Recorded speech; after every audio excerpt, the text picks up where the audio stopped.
सोचिए, रात के 2 बज रहे हैं। चारों तरफ सन्नाटा है और अचानक शहनाइयों की आवाज गूंजने लगी। एक ऐसी रहस्यमय शादी जहां बाराती कोई इंसान नहीं बल्कि वो अनजान साए हैं जिसके पैर पीछे मुड़े हैं और आंखें अंगारे जैसी लाल। आज द मायालोक पर हम आपको सुनाने जा रहे हैं भूतों की बारात का वो खौफनाक सच जो आज भी बुजुर्गों की यादों में जिंदा है। अगर रहस्यों के शौकीन हैं तो वीडियो को अंत तक जरूर देखें। नमस्कार दोस्तों, स्वागत है आपका द मायालोक में। आज की यह बेहद खौफनाक अनोखी कहानी हमारे ही एक सब्सक्राइबर अमित जी ने हमें लिखकर भेजी है, जो उत्तर प्रदेश के रामपुर गांव की एक सच्ची घटना पर आधारित है। एक ऐसा परिवार जिसके पास सब कुछ था, पैसा, नाम, इज्जत, लेकिन फिर उनके यहाँ एक ऐसा रहस्यमयी साया आया जिसने सबकी रातों की नींद उड़ा दी। और हाँ, अगर आपके पास भी ऐसी कोई सच्ची घटना या कहानी है तो हमें नीचे डिस्क्रिप्शन बॉक्स में दी गई ईमेल आईडी पर जरूर लिखकर भेजें। हम उसे आपके नाम के साथ चैनल पर सुनाएंगे। तो चलिए सीधे चलते हैं रामपुर गांव की उस हवेली में। यह बात बहुत साल पुरानी है। रामपुर गांव में एक बेहद अमीर परिवार हुआ करता था, जिनकी गांव में बड़ी शान थी। इस परिवार के पास 2 बड़े बड़े आलीशान घर थे, जो एक दूसरे से थोड़ी ही दूरी पर बने थे। एक घर में तो पूरा परिवार हंसता खेलता रहता था, लेकिन जो दूसरा घर था वो थोड़ा पुराना था, थोड़ा अकेला था। दिन के उजाले में तो वहाँ सब नॉर्मल लगता था, लेकिन जैसे ही शाम ढलती, उस पुराने घर के आसपास की हवा इतनी ठंडी और भारी हो जाती कि वहां से गुजरने वाले के बदन में एक सिहरन दौड़ जाए। गांव के बुजुर्ग कहते थे कि उस सुनसान घर के अंदर कोई बहुत पुराना और रहस्यमय साया रहता है। और जानते हैं सबसे अजीब बात क्या थी? हर अमावस की काली रात को, या जब कड़कड़ाती ठंड में पूरा गांव रजाई में सो रहा होता था, तब अचानक पहले वाले घर के लोहे के भारी गेट पर एक अजीब सी हलचल शुरू हो जाती थी। कोई अदृश्य ताकत उस भारी लोहे के गेट को उतनी जोर जोर से पीटने लगती मानो उसे उखाड़कर फेंक देगी। सन्नाटे में वो लोहे की गूंज पूरे गांव को डरा देती थी। अब ऐसे में किसी की हिम्मत तो नहीं होती बाहर देखने की, लेकिन फिर भी अगर किसी ने डरते कांपते खिड़की के एक छोटे से छेद से बाहर झांकने की हिम्मत की तो उसके होश उड़ जाते थे। बाहर कोई 1-2 लोग नहीं होते, बल्कि अजीबो गरीब आकृतियों की एक पूरी मंडली खड़ी होती थी। गांव वाले इसी को भूतों की बारात कहते थे। वो लोग हम इंसानों जैसे बिल्कुल नहीं रहते थे, या हम इंसानों जैसे बिल्कुल भी दिखाई नहीं देते थे।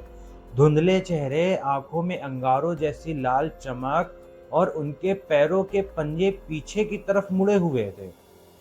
वो फटे पुराने चमड़ों के ढोल नगाड़े बजाते, हवा में हाथ लहराकर नाचते और एक अजीब डरावनी हंसी के साथ गेट को पीटते रहते थे। बुजुर्ग बताते हैं कि जब वो बारात वहां आती थी तो वहां एक अजीब सी भारी और रहस्यमय गंध फैल जाती थी।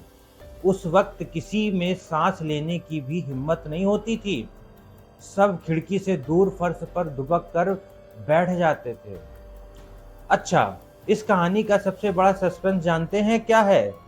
वो बारात पहले घर के गेट को खटखटाकर अपनी दहशत फैलाती थी और फिर धीरे धीरे आगे बढ़ती थी। वो पूरी मंडली हवा में तैरते हुए, नाचते गाते उसी पुराने वाले घर की तरफ जाती थी।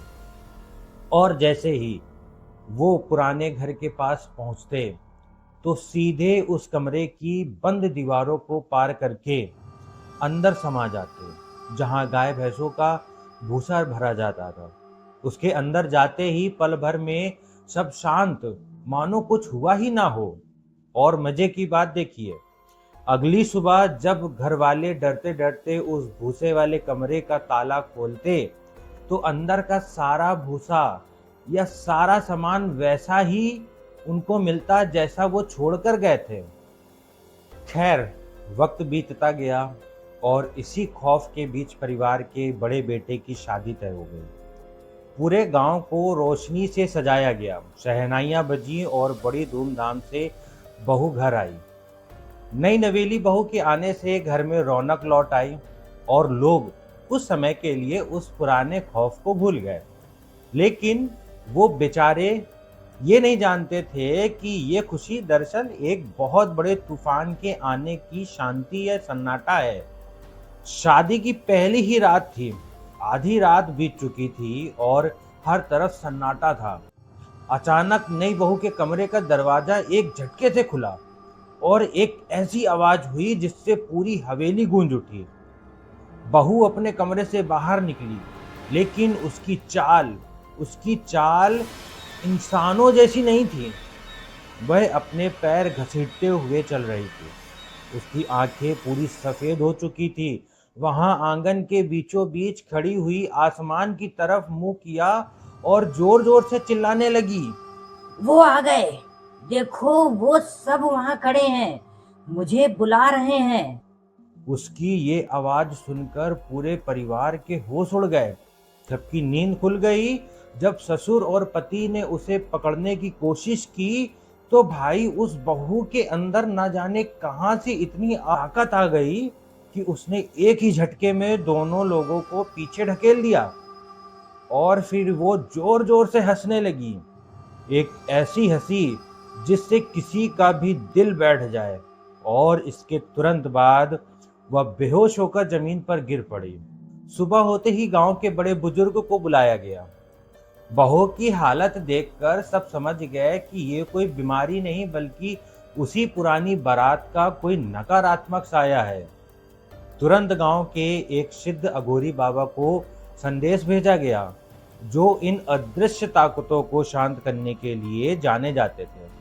बाबा ने आते ही आंगन में एक पवित्र वेदी बनाई और विशेष मंत्रों का जाप शुरू कर दिया। जैसे ही बाबा ने जलती हुई धूनी का धुआं बहू के चेहरे पर मारा, उसके अंदर छुपी हुई जो आत्मा थी या जो साया था वो जाग उठा। बहू का शरीर थोड़ा स्थिर हुआ। उसने बेहद भारी गूंजती हुई आवाज में कहा, हम इसे नहीं छोड़ेंगे। जब इसकी बारात आई थी तब इसने खिड़की से हमारी बारात को देख लिया था। वो रात हमारी थी, ये बहू अब हमारी है। यह सुनते ही बाबा ने अपनी आंखें मूंद ली और जोर से अपना त्रिशूल जमीन पर टिका दिया। उन्होंने चिल्लाकर कहा, तुम्हें जाना होगा।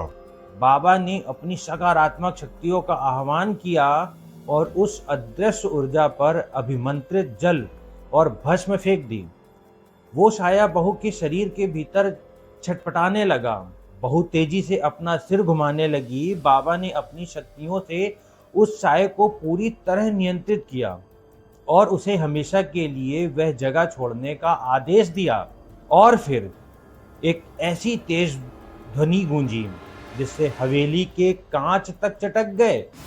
वो काला साया बहू के मुंह से धुएं के रूप में निकला और सीधे उस पुराने घर के भूसे वाले कमरे की तरफ जाकर हवा में हमेशा के लिए विलीन हो गया। बाबा ने बिना देर किए तुरंत पूरे घर को चारों तरफ से कीलित कर दिया। एक ऐसा सुरक्षा कवच बांध दिया ताकि कोई भी नकारात्मक शक्ति दोबारा वहां कदम न रख सके। दोस्तों, उस खौफनाक रात के बाद धीरे धीरे सब कुछ शांत हो गया। नई बहू भी पूरी तरह ठीक हो गई और उस पुराने घर का हमेशा के लिए शुद्धिकरण कर दिया गया। आज वह परिवार अपनी बहू के साथ बेहद आराम और सुकून से जिंदगी जी रहा है और वो भूतों की बारात अब सिर्फ एक बीता हुआ इतिहास बनकर रह गई है। तो दोस्तों, ये थी रामपुर गांव की वो सच्ची और रहस्यमयी घटना जो हमारे सब्सक्राइबर अमित जी ने भेजी थी। आपको ये किस्सा कैसा लगा? कमेंट में अपनी राय जरूर बताना। वीडियो अच्छी लगे हो तो लाइक करना और अपने चैनल द मायालोक को सब्सक्राइब करना मत भूलना। और हाँ, जैसा मैंने शुरुआत में कहा, अगर आपके पास भी ऐसी कोई सच्ची कहानी है जिसे आप दुनिया को सुनाना चाहते हैं तो हमें नीचे डिस्क्रिप्शन बॉक्स में दी गई ईमेल आईडी पर मेल कर दीजिए। हम आपकी कहानी को आपके नाम के साथ द मायालोक पर जरूर लेकर आएंगे। अपना ख्याल रखिए, सुरक्षित रहिए। धन्यवाद।